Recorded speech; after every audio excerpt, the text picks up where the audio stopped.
우리 모두가 공통적으로 인정하는 어려움이 있지요. 그것은 누구나 막론하고 예수 믿는 자들 모두가 다 믿음을 따라 사는 일이 수월하지가 않다는 고백입니다. 예수를 믿어 구원을 받았으니 그보다 더 좋은 일이 어디에 있겠느냐고 그렇게 말들은 하지만 그것은 마치도 비유해 보면 미국에 이민을 온 사람의 입장과도 비슷한 것입니다. 미국에 와서 처음에는 신분에 대한 보장이 없을 때는 참 합법적 신분에 대한 그 보장이 너무나도 간절해서 영주권이나 시민권을 받아야 한다는 생각에 사로잡혀서 그것만 있으면 모든 것이 해결될 것처럼 그렇게 생각을 하는 시절도 있었던 것입니다. 그런데 어땠습니까? 막상 영주권을 얻게 되니까 받는 순간에는 무엇인가 해결된 것 같이 그렇게 여겨져서 안도의 한숨을 쉬게 되지만 그럼에도 불구하고 오늘의 현실의 삶은 하나도 달라지는 것이 없더라 하는 것이 아니었습니까? 그런데 사실 살아오면서 쉬워진 것이 하나도 없고 떨어진 것이 하나도 없는 그런 이민자의 삶이에요. 신앙생활에서도 똑같이 그렇게 여겨지는 것이 어쩐 일인가 하는 것입니다. 예수 믿고 구원받는 일이 얼마나 귀중하고 그리고 보배로운 일을 우리가 겪습니까? 한 사람에게 있어서 이보다 더 중요한 일은 일평생에 있을 수가 없습니다. 하나님의 자녀가 되어 살 수 있는 길이 합법적으로 우리에게 열린 그런 경우가 되었으니까요. 마치도 영주권을 얻은 것과도 같은 것입니다. 그래서 우리가 그 영주권을 행사하면 시민권을 얻어서 하나님의 자녀가 되는 것처럼 미국의 시민이 될 수 있는 길을 얻은 것처럼 우리도 예수를 믿어서 하나님의 자녀가 될 수 있는 그런 특별한 권리를 얻은 자들이 된 것입니다. 그런 합법적 하나님 나라의 시민이 되었으니까요. 미국 시민이 되면 당연하게 나에게 주어지는 미국 시민으로서 누릴 수 있는 정부의 공권력에 의한 보호라든지 혹은 미국 시민으로서의 다른 나라 백성 사람들과는 비교해서 볼 때 누릴 수 있는 특별한 혜택이라든지 그리고 또 미국 시민으로서 헌법에 보장되어 있는 행복을 추구할 수 있는 권리를 누릴 수 있다는 것들이 우리에게 당연히 따라오듯이 예수 믿는 우리에게도 하나님의 자녀로서의 놀라운 특별한 혜택이 주어지는 것입니다. 천국에 들어갈 수 있는 특별한 권리, 그리고 이 땅에서도 하나님의 자녀로 살 수 있는 특별한 그런 은총, 또 성령께서 우리와 함께 하시면서 이 땅의 삶을 나 홀로 걸어가지 않도록 주님께서 함께 해주시는 그런 삶의 열린 기회 등이 우리에게 주어지는 것입니다. 그러나 그럼에도 불구하고 그런 미국 시민으로서의 보호와 행복을 추구할 수 있는 권리가 헌법상 나에게 주어져 있다 할지라도 그 보호와 권리를 가지고 행복을 찾아서 내 손에 넣고 사는 삶은 여전히 나의 몫으로 남는 것과 동일하게도 마찬가지로 하나님의 자녀가 되어 천국 백성의 하나님의 자녀가 되어 천국 백성으로 사는 삶도 동일한 모습을 가지고 있는 것입니다.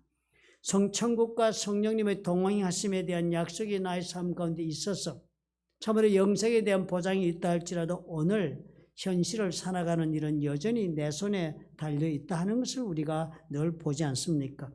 하나님의 능력과 은혜 속에 복된 삶을 사는 것은 여전히 나의 몫으로 남아있는 것이에요. 믿어서 그래서 당장 내 눈앞에서 변화되는 현실이 있는 것은 결코 아닌 것을 우리가 매일매일 삶 가운데 확인을 하는 것입니다. 아메리칸 드림은 영주권이 주어진 이후로부터 합법적으로 내가 추구하여 손에 넣을 수도 있다 하는 가능성에 대한 꿈이지 영주권을 얻은 자에게 무조건 주어지는 것이 결코 아닌 것처럼 하나님의 자녀가 되는 놀라운 축복을 얻었어도 하나님의 자녀로서 우리가 누릴 수 있는 복된 삶은 무조건적으로 나에게 주어지는 것이 아니라 하는데 모든 성도들의 고민이 있는 것입니다. 결국은 우리가 믿음 생활하면서 무엇을 발견했습니까? 노력해서 얻어야 하더라 하는 것입니다. 내 앞에 주어진 것은 가능성일 뿐입니다. 하나님의 약속은 나에게 주어진 무한한 가능성으로 주어지고 그 어느 것도 그 약속 가운데 불로소득으로 내 손으로 집어서 내 것으로 할 수 있는 것은 구원을 제외하고는 없는 것입니다. 모든 것이 이 현실의 삶에서 하나님이 주고자 하신 모든 것도 내가 믿음으로 도전하고 싸워서 획득해야 하는 것들인 것입니다. 그래서 예수께서 일찍이 말씀하신 것이에요. 세례 요한의 때부터 지금까지 천국은 침노를 당하노니 침노하는 자가 빼앗는다. 천국은 침노하는 자의 것이다. 싸워서 획득하는 자에게 천국의 복이 된다 하는 것을 주님께서 이미 언급하신 것입니다. 신앙을 우리가 선택했지만 그 신앙의 선택이 우리에게 새롭게 주고 있는 소원이 결국은 그 실체가 무엇입니까? 결국은 우리 모두가 하나님의 복된 자로서 사는 삶입니다. 예수 믿어서 우리가 결국은 행복하게 인생을 살아야 하는 것입니다. 불행하기 위해 예수 믿는 사람은 한 사람도 있을 수가 없습니다. 그러나 그럼에도 불구하고 우리가 영적으로 해석을 하든 현실적으로 우리가 이해를 하든지 간에 여전히 우리에게는 그 옛날 이스라엘 사람들이 하나님의 약속 가운데 행복을 찾아 가나안 땅으로 갔던 것과도 그때의 그 사람들의 조건과도 동일한 삶의 조건 위에 우리가 서 있는 것을 우리는 확인하게 되는 것입니다. 저들이 받은 복에 대한 약속이 어떤 것이었습니까? 신명기서 11장 26절과 28절에 기록한 대로 내가 오늘 복과 저주를 너희 앞에 두었다고 그랬습니다.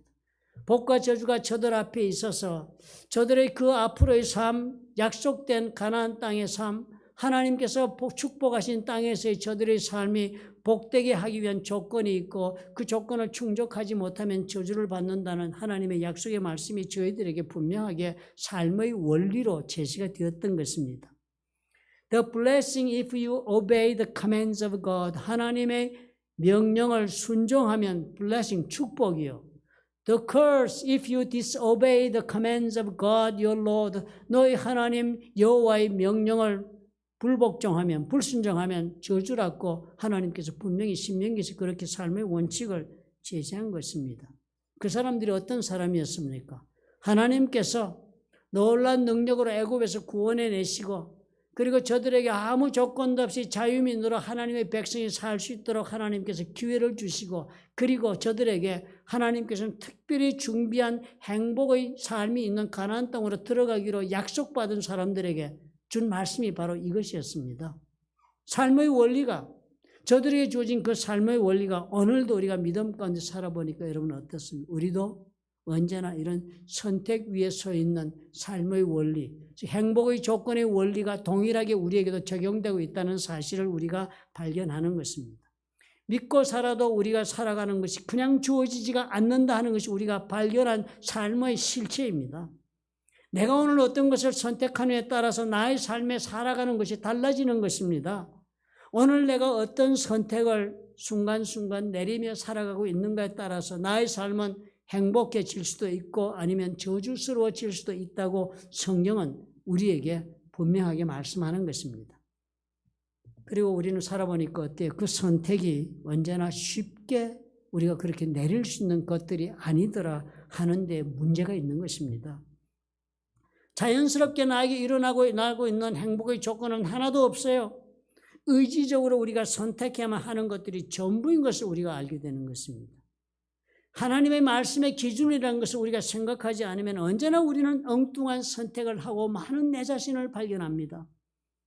내 마음에는 하나님을 따라 살고자 하는 욕구가 분명히 충만해요. 그렇지만 실제로는 전혀 그렇지 못한 선택을 하고도 많은 내 자신에게 대한 실망이 언제나 우리는 가득한 것입니다. 살아가는 것이 어렵다 하는 생각이 우리는 괴로워합니다. 우리는 말씀대로 우리가 믿습니다. 그런즉 누구든지 그리스도 안에 있으면 새로운 피조물이라 이전 것은 지나갔으니 보라 새 것이 되었도다. 그래서 우리는 새로운 존재가 되어 새로운 영적인 삶을 우리가 살 수 있다고 믿고 희망 가운데 우리가 신앙의 길을 걸어갑니다. 그렇지만 현실은 어때요? 여전히 선택의 기로에서 우리를 혼란스럽게 만드는 일들이 연속으로 다가옵니다. 그리고 어느 는 너무나도 자연스럽게도 우리가 선택의 실수를 저지르고 맙니다. 이전의 습관을 따라서 우리는 영적으로 새로운 사람이 되었음에도 불구하고 나는 이전의 습관을 따라서 결정하고 행하는 잘못을 쉽게도 반복하고 있는 것을 발견합니다. 그런 내 자신에 대해서 우리는 얼마나 애통해하며 괴로워합니까? 우리는 여전히 죄된 본성을 지닌 육체를 우리는 아직은 지니고 살기 있기 때문에 피할 수 없는 문제 가운데 있는 것입니다. 로마서 7장 15절에서 바울이 그것을 이렇게 정난하게 묘사했습니다. 내가 행하는 것을 내가 알지 못하노니 곧 내가 원하는 것은 행하지 아니하고 도리어 미워하는 것을 행합니다. 그랬습니다. 도대체 내가 행하고 있는 것을 나는 이해할 수가 없다고 고백하는 것입니다. I do not understand what I do. 내가 지금 행하는 바를 내가 도대체 이해가 안 된다는 거. 왜 이렇게 행동을 하는가? For what I wanna do, I do not do.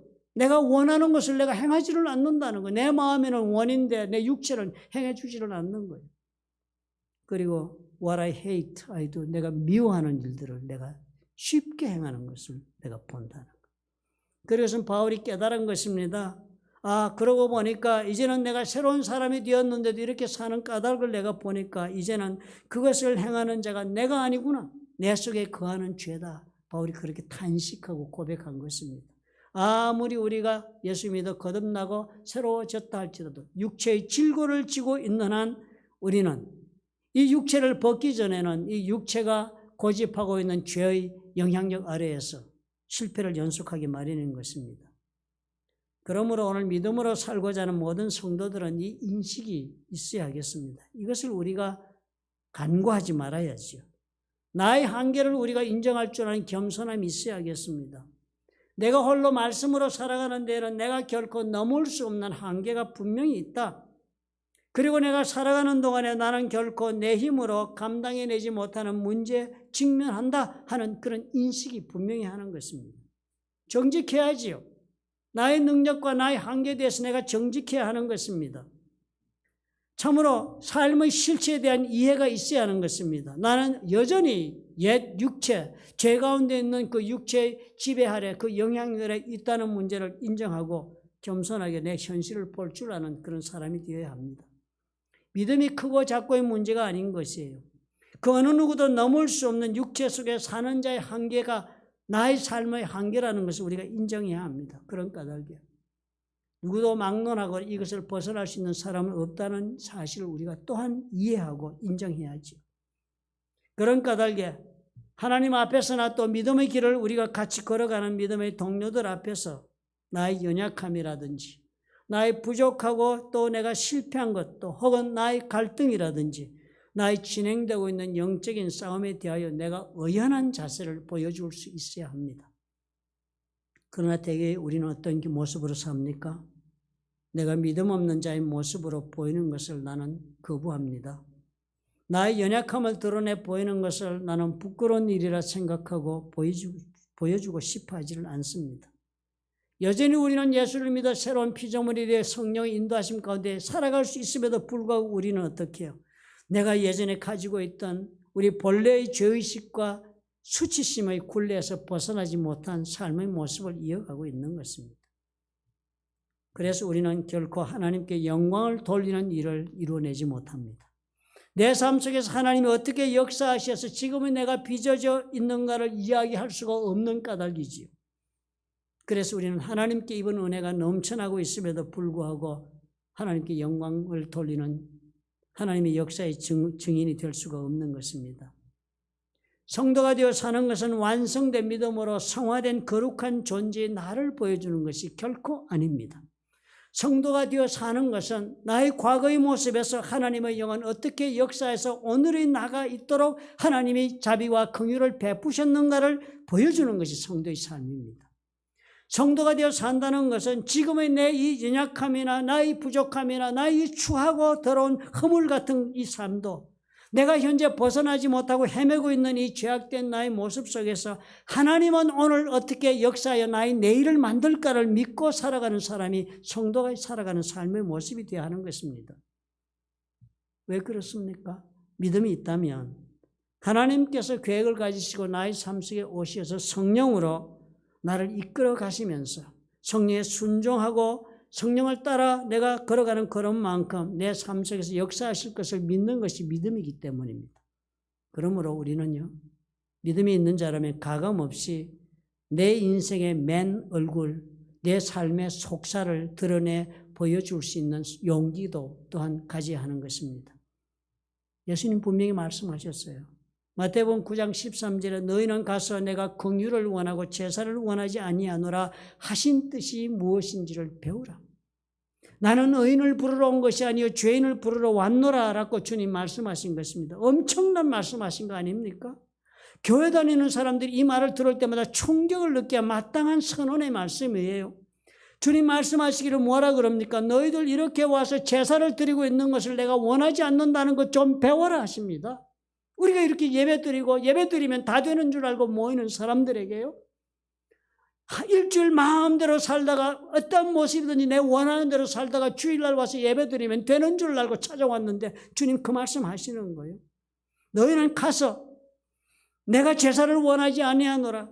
그리고 내가 긍휼을 원한다 하는 뜻이 무엇인가를 배우라라고 주님 말씀하시면서 나는 의인을 부르러 온 것이 아니요 죄인을 부르러 왔다고 말씀하십니다. 엄청난 이야기를 하시잖아요. 그렇지만 오늘 우리가 교회를 다니면서 우리는 어떤 생각을 하고 다닙니까? 우리는 내가 의인이 아니라고 누가 말한다면 견디지 못할 것입니다. 누구든지 당신은 정말 죄인이야라고 한마디라도 지적하면 견디지 않기로 결심합니다. 우리는. 나는 얼마나 그럴듯한 성도인가는 착각 속에 살고 싶어합니다. 나는 얼마나 근사하게 살고 있는가를 남들이 또한 그렇게 보아주기를 원해서 우리는 그런 모습으로 살아가고 있는 것입니다. 그러니 자연히 나의 모든 것을 가릴 수밖에 없습니다. 그리고 누가 만에 하나라도 나의 아픔이나 갈등이나 혹은 내 속에 숨겨진 문제나 아니면 내 과거의 실패나 부끄러움 이것을 알기라도 할까 봐 우리는 편안할 수가 없습니다. 우리는 구원을 알아 복음을 전하기도 하면서도 구원의 가장 기본인 의인은 없나니 하나도 없다는 말씀은 결코 공감하지 않고 사는 사람들이기 때문입니다. 이제 우리가 교회 생활의 기본으로 돌아가야 할, 충실히 돌아갈 필요가 있어 보입니다. 그저 그런 줄 알고 살아온 교회 생활을 진정 예수님이 의도하셨던 교회 생활과는 지금 어떤 관계가 있을까를 냉정하게 생각해 보아야 할 때가 우리에게 온 것입니다. 예수께서 머리가 되는 그런 교회라면요. 그래서 예수 그리스도께서 머리가 되시고 우리가 그 지체를 이루는 그런 교회를 우리가 이룬다고 믿는다면요. 그렇다면 예수 그리스도의 그 생명의 능력이 머리 되는 예수 그리스도로부터 지체되는 온 성도들에게 흘러가서 생명력이 넘치는 성도가 되기를 과연 우리가 원한다면, 그런 교회를 이룰 수 있다고 우리가 과연 믿는다면 예수님이 의도하시는 대로 우리가 교회 생활을 해야 할 것입니다. 우리가 무엇이라고 설명을 하든지 간에 또 우리가 어떤 100가지 이유를 들어서 우리의 현재의 사실을 합리화시키며 변명을 하든지 간에 오늘 우리 교회의 모습은 과연 예수님이 말씀하시던 그 교회의 모습인가 과연 의아해지는 것이 한두 가지가 아닙니다. 우리는 교회를 다니면서요, 내 자신을 가리며 사는 위선에 익숙해 있고 또 그 위선을 우리는 서로 존중해 주어야 한다고 말하며 삽니다. 희한하지 않아요? 그래서 교회는요, 죄인이 모인 곳이라고 우리는 생각하지 않습니다. 죄인이 오면 우리는 불편해합니다. 죄의 모습을 드러내는 영혼들과는 한자리에 함께 거북해하면서 우리는 다 선한 선녀들의 모임인 것으로 착각하고 삽니다. 믿음의 삶에서 나는 얼마나 성공하고 있는가를 보여주는 것이 교회가 되었다면 우리는 본질에서 멀어져서도 한참 멀어졌습니다. 성공을 보이는 것이 교회가 될 수가 없는 것입니다. 하나님의 긍휼의 역사가 드러나는 것이 교회가 되어야 하겠지요. 그러므로 내가 입은 긍휼이 드러나는 것이 교회가 그 현장이 되어야 할 것입니다. 사단의 공격을 받아 시험 속에 고뇌하는 영혼들이 성령의 도우심을 구해서 싸워 이기고자 하는 그 영적 전쟁의 현장이 교회가 되어야 하는 것입니다. 전쟁이 고상할 수가 없습니다. 처절한 피튀김이 벌어지는 그런 현장이 전쟁터입니다. 교회가 그런 곳이 되어야 하는 것입니다. 이 모든 것이 예수 그리스도의 약속하신 그 약속 아래에서 명백하게 진행되고 그리고 또 예수 이름으로 승리케 하는 역사를 우리가 보는 것이 교회가 되어야 하는 것입니다. 의인들이 모여서 덕담하고 서로의 허물을 가려주면서 칭찬하는 것이 교회의 본질이 아닙니다. 예수님은 우리의 이런 모습의 교회를 결코 원하지 않으셨지 않았습니까? 사람들의 본성을 누구보다도 잘 아시는 주님께서 그런 까닭에 십자가에서 죽으시기 전부터 제자들에게 당부를 하신 말씀을 오늘 우리가 읽은 것입니다. 하나님께 그래서 예수님은 기도하지 않을 수가 없었던 것입니다. 요한복음 17장 11절에 주님이 이렇게 하나님께 기도했어요. 나는 더 세상에 있지 아니하오나 그들은 세상에 있사옵고 나는 아버지께로 가옵나니 거룩하신 아버지여 기도하지 않을 수가 없다 하시는 것입니다. 왜요? 이제까지는 예수를 믿어 의지하고 따라온 영혼들을 뒤에 남겨두고 이 사람들은 예수를 믿었지만 이 세상에 결코 남아있어야 할 영혼들로 남겨두고 예수님은 데리고 갈 수 없는 것입니다. 먼저 예수님은 아버지께로 가게 되었고 저들은 세상에 있게 되었으니까 예수님은 간절한 마음으로 하나님 앞에 기도하는 것입니다. 거룩하신 아버지, 내게 주신 아버지의 이름으로 그들을 보존하사 이 아버지는 약속의 아버지여 저들을 위해 목숨을 바치라고 명령하신 하나님 아버지, 그래서 네가 저들의 생명이 되라고 말씀하신 하나님의 그 이름대로 하옵소서. 저들을 보호해 주옵소서. 보호하지 않으면 견딜 수 없는 존재들이 되고 마니까요. 보호해 주옵소서. 우리와 같이 그들도 하나가 되게 하옵소서. 영어 문장을 보면요, 결과문이 나오고 있습니다. So that이라는 결과구가 나와요. 그들을 보호하시옵소서. 그래서 그 보호하심을 통해서 일이 벌어지게 하옵소서. 어떤 일이요? 그래서 그들도 우리와 함께 하나가 되게 하옵소서. 예수님의 기도가 그랬던 것입니다. 예수께서 성부 하나님과 성령님과 그리고 예수님이 하나가 되어서 이 모든 큰 역사를 이루어 나왔던 것처럼, 하나가 되어서 이 일을 이루고 나가는 것처럼 예수께서 뒤에 남겨두고 있는 제자들을 하나님 보호해 주옵소서. 악으로부터 보호해서 멸망하지 않도록 주님 지켜주셔 생명을 보존해 주시거늘 저들이 홀로 서 있지 말게 하옵소서. 그들이 그래서 그 보호하심을 입은 자들이 이제는 함께 연합하여서 우리가 하나님 앞에 우리가 연합하여 역사를 이룬 것처럼 저들도 연합하여 하나님이 원하시는 믿음의 길을 갈 수 있도록 해 주옵소서 하는 기도를 했던 것입니다. 왜요? 예수를 믿어도 우리 삶 가운데는 계속적인 위협이 있을 것이기 때문입니다. 주님께서 우리에게 성령을 보내시고 약속해 주셨다 할지라도 우리 가운데는 그 위협은 도대체 피할 수가 없는 위협으로 다가올 것입니다. 하나님의 보호하심 속에 우리가 살지만 그럼에도 불구하고 우리에게는 매일매일의 감당할 수 없는 싸움이 우리에게 다가올 것이기 때문이었습니다. 그래서 예수님께서 하나님께 간절하게 기도한 것입니다. 제발 이제는 저들이 하나가 되어야만 살 수 있습니다. 아버지 그렇게 되도록 해 주옵소서. 그렇게 하신 것이 주님이 우리를 위한 하나님께 향한 기도였다 하는 것입니다. 예수께서 우리에게 성도로서 살아가면서 반드시 이루어야 하는 것은 홀로 가는 길이 아니라 하나가 되어 가는 길이 되어야 한다고 가르쳐 줍니다. 홀로 가기에는 이 길은 너무나 험난한 길이 되기 때문이에요. 홀로 가기에는 도전이 너무나도 거세기 때문입니다. 홀로 가기에는 우리가 맞을 적들이 우리보다 엄청나게 강하기 때문입니다. 그런 까닭에 우리는 홀로 가는 걸음이 외로운 길이 되고 불안과 두려움의 길이 될 위험성이 너무나도 크기 때문인 것입니다. 그러므로 우리 모든 성도들에게 있어서 가장 먼저 신앙생활에서 우리가 갖추어야 할 것이 다른 성도들과 하나가 되는 노력입니다. 예수를 믿어서 행복하게 신앙생활을 하기 위해서라면 우리는 어떻게 해요? 연합해야 한다고 주님이 말씀하시는 것입니다. 우리가 하나가 되어서 싸울 수 있는 싸움이 있기 때문입니다. 나 홀로 싸우지 못할 싸움이 우리 앞에 주어져 있기 때문이에요. 하나가 되어야만 내가 이겨놓은 그 전쟁을 나의 것으로 승리의 삶으로 그렇게 누릴 수 있는 일이 될 수 있기 때문입니다. 내가 스스로가 할 수 없는 일이, 내 혼자서 할 수 없는 일이기 때문에 주께서 연합하기를 요구하신 것이고, 오죽하면 하나님께 우리가 연합할 수 있도록 주께 기도를 했겠습니까? 예수님은 성부, 성자, 성령님이 하나가 되어 역사하는 것처럼 우리가 그렇게 하나가 되도록 해달라고 기도하신 것을 여러분 주목하셔야 합니다. 성부, 성자, 성령님은 결코 다른 분이 아니시죠. 서로 역할이 다른 분이시지만 그렇지만 세 분은 서로가 서로의 하나님 일을 그대로 완전하게 공유하며 행하시는 관계 속에서 하나가 되어 있던 것처럼 우리가 서로 그런 관계를 이루어야 된다. 그렇게 되도록 하나님이여 저들을 도와주옵소서 하고 주께서 기도하신 것입니다. 이것이 성도의 교회 생활에서의 기본적인 첫 번째 우리가 추구해야 할 삶의 태도가 되어야 하는 것입니다.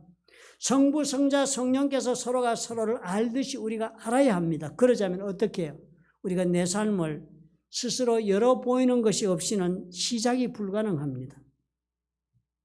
오늘 우리 모두가 이 문제를 깊이 생각해 볼 수 있는 좋은 기회가 오지 않았습니까? 교회가 있으나 교회 생활을 거부당한 지금 우리가 돌아보니까요. 우리가 그렇게 위선을 가지고 생활했던 교회 생활은 애초에부터 예수께서 원하였던 생활이 아니었다는 것도 우리가 발견하지 않습니까? 얼마나 좋은 기회를 맞았습니까?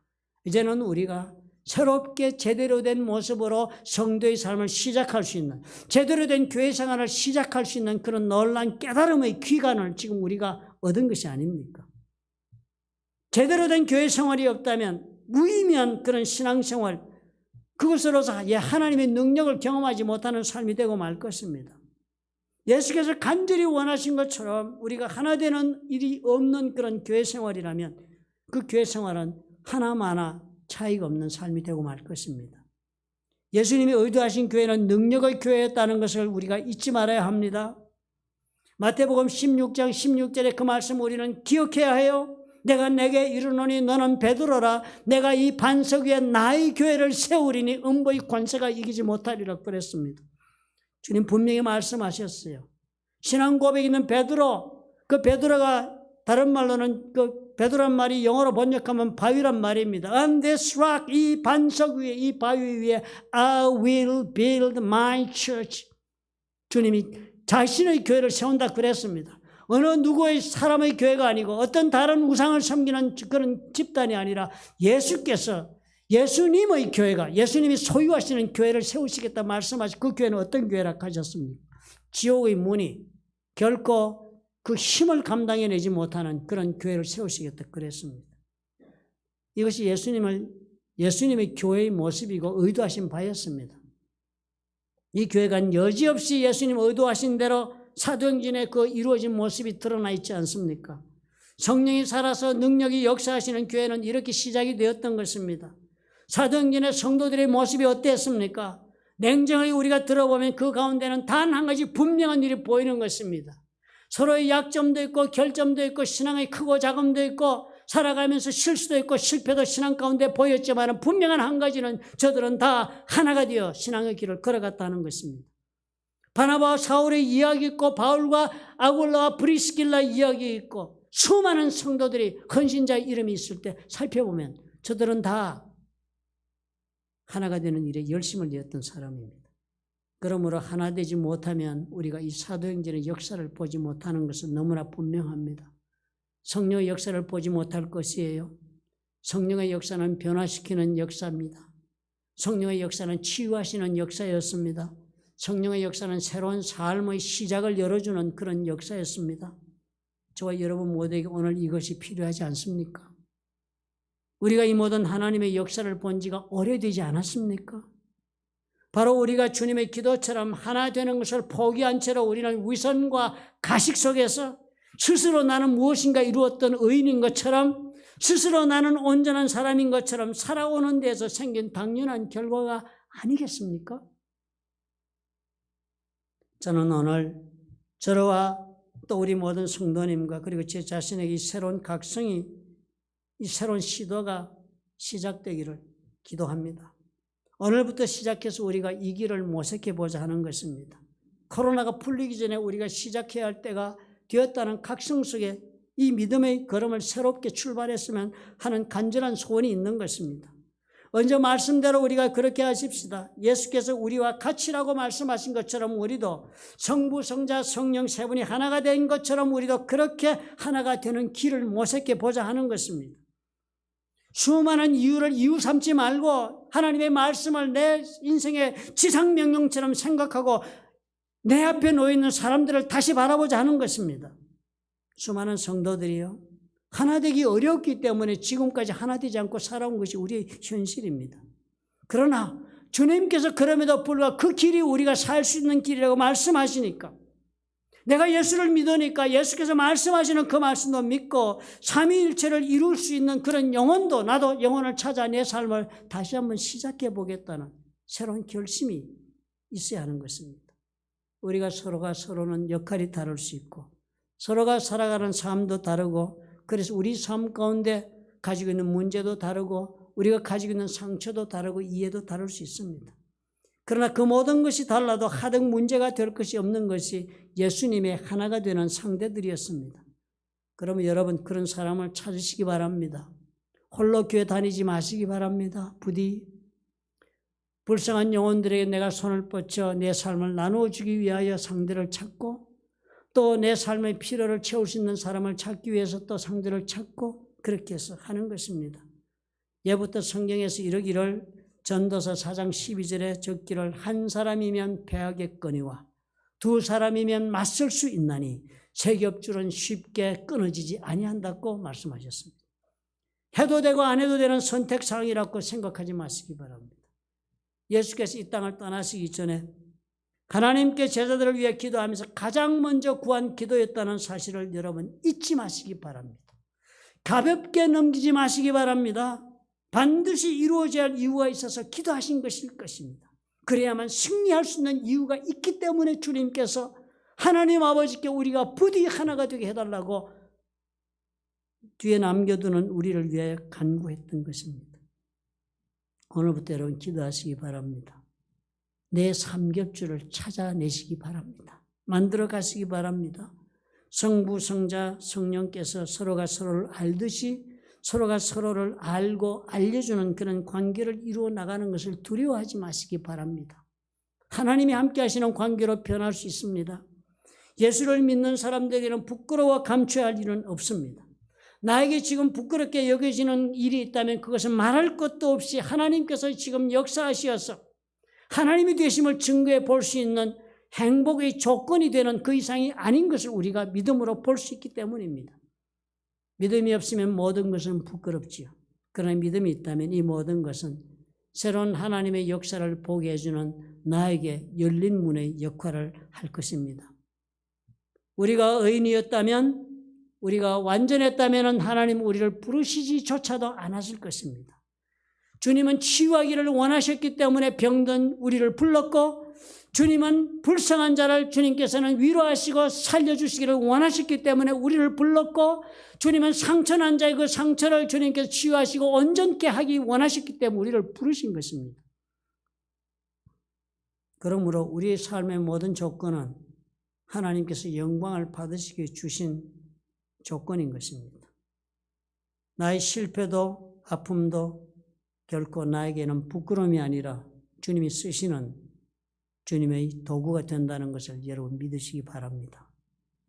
오늘 나의 문제나 아픔이나 부끄러움, 그러므로 결코 가리울 필요가 없습니다. 새로운 피조물로 불러서 어두운 세상에서 불러내어 빛 가운데로 불러내신 하나님의 그 놀랍고 기이한 일을 증거하기 위해 우리를 택하신 것을 여러분 우리는 잊지 말아야 합니다. 우리는 실패하도록 선택받은 자가 아니라 하나님의 능력 가운데 성공하고 그리고 승리하도록 우리가 운명지어진 삶 가운데 들어온 존재라는 것을 여러분 잊지 마시기 바랍니다. 하나님이 살아계신다는 것을 믿는다면 그 하나님께서 예수 그리스도를 보내어서 그가 채찍에 맞으심으로 우리가 나음을 입게 하기 위하신 것을 우리가 믿으신다면, 또한 주께서 부유한 자로서 가난하게 되시면 그의 가난하심으로 우리를 부욕케 하기 위하신 것을 믿으신다면, 이제 우리는 한 가지부터 시작할 수 있어야 합니다. 하나 되는 일부터 시작해야 합니다. 오늘 나의 삼겹줄을 만들어 나가시기 바랍니다. 그리고 그 가운데서 나의 인생을 용기를 가지고 열어보시기 바랍니다. 주께서 그러면 그 자리에 함께 하시며 역사하시는 것을 반드시 경험할 것입니다. 왜요? 주님의 기도가 있기 때문입니다. 오늘부터 여러분 설교를 듣고 좋은 말씀 은혜 받았다로 끝나는 그런 설교는 저는 하지 않기로 작정했습니다. 실천사항을 여러분께 제시하기를 원합니다. 오늘부터 시작해서 교회 안에서 찾으시기 바랍니다. 찾지 못하시면 저와 함께라도 맺어주시기 바랍니다. 그리고는 그 관계 속에서 우리 삶을 열고 우리 하나님께서 당부하신 대로 연합한 자의 삶을 우리가 이루어 나갈 수 있도록 용기를 내서 실천해 주시기를 부탁을 드립니다. 기억합시다. 주님 말씀하셨어요. 매일 예배만 드려도 소용이 없다. 주님 원하시지 않는데요.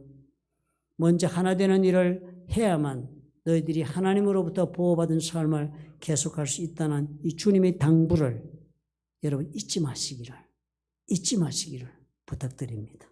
기도하겠습니다. 사랑이 많으시고 좋으신 아버지 하나님, 예수 믿고 불행하게 사니 이를 어쩌면 좋겠습니까? 예수를 믿었는데도 참으로 하나님을 믿어 아버지의 마음의 평안을 얻지 못하고 불안하고 아버지 갈등 속에 산다 하니 이를 어쩌면 좋습니까? 아버지 예수를 믿었음에도 남들이 내 삶을 알까봐 부끄럽고 숨기고 싶은 것으로 온통 내 삶이 얼룩져 있으니 아버지 일 또한 어쩌면 좋습니까? 주님이 말씀하신 말씀대로 예수 그리스도 안에서 내가 새로운 피조물이 되었다 하지만 나는 여전히 절대로 드러내올 수 없는 곰보딱지 같은 인생을 아버지 안고 있다고 생각하고 덮고 사니 이를 어쩌면 좋겠습니까? 하나님 앞에서 과연 믿음이 무엇인지 다시 물어볼 수 있는 우리가 되도록 도와주옵소서. 내 자신에게 대하여 조금 더 정직할 수 있도록 하나님 도와주옵소서. 하나님이 나와 함께 하신다는 사실 가운데 내가 용기를 가지고 담대할 수 있도록 아버지여 자비를 베풀어 주시옵소서. 그리하여 용기를 내어 일어서서 힘을 내어 일어서서 손을 뻗어 삼겹줄을 맺어가며 하나님 앞에 연합의 길을 선택할 수 있도록 주여 자비를 베풀어 주옵소서. 주님의 약속의 말씀이 참으로 살아있는 말씀이건대 과연 우리 가운데 하나님이 약속하신 역사가 충만함을 주여 우리가 믿나이다. 예수님 이름으로 기도합나이다. 아멘. 우리 보좌 앞에 모였네. 함께 주를 찬양하며 하나님의 사랑 그 아들 주셨네. 그의 피로 우리 구원받았네.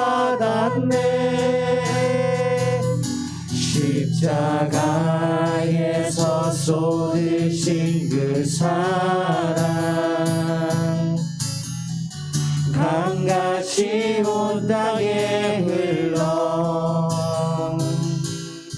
각 나라와 족속 백성 방언에서 구원받고 주 경배 드리네.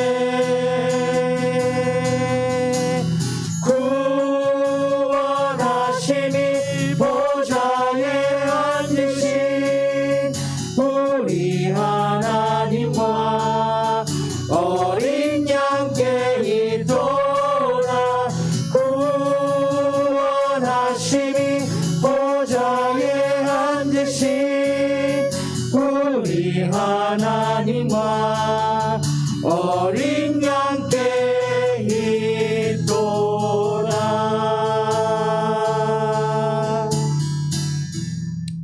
사랑의 하나님 아버지, 우리 모두가 다 주의 은혜를 입은 하나님의 사랑하는 자녀가 아닙니까?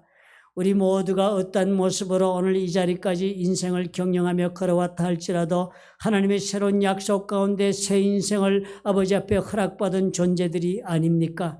아버지 두려워하지 말게 하옵소서. 이제는 우리 삶을 통하여 하나님이 함께 하신 것을 증거할 수 있도록 나의 아버지여 현실의 모습을 드러내며 주저함이 없도록 주님께서 도와주시옵소서. 그리하여야만 하나님께서 영광을 받으실 수가 있고 그리하여야만 하나님의 역사하심을 세상이 볼 수가 있겠나이다. 아버지여 우리를 도와주옵소서.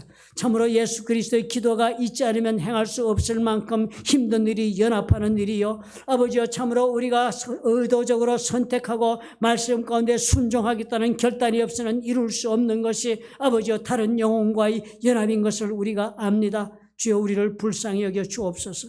어느 한 사람 예외가 없는 아버지의 문제 가운데 우리가 있음을 우리가 아옵나니 아버지여 불쌍히 여기시고 우리 모두를 도와주옵소서. 참으로 주 예수 그리스도의 마음을 우리가 나누어 품고 주 예수 그리스도가 가졌던 긍휼과 자비와 그 사랑을 우리가 품어서 주 예수 그리스도의 마음을 따라 우리가 내 삶을 열고 나아갈 수 있도록 아버지여 주님께서 도와주시옵소서. 그리하여 주의 뜻이 우리 삶 가운데 우리 교회를 통하여 아버지여 풍성하게 일어나도록 아버지 역사해 주시옵소서. 오늘은 우리 주 예수 그리스도의 무한하신 은혜와 아버지 하나님의 극진하신 사랑과 보혜사 성령님의 교통하심, 아버지 말씀을 따라 아버지여 나의 삶을 열고 연합하기로 결단하고 일어선 하나님의 사랑하는 자녀들과 그들의 생업과 가정 위에 보혈로 값지고 세우신 플러턴 좋은 교회와 파송하신 선교사들 위에 지금부터 영원토록 함께 하실지어다. 아멘.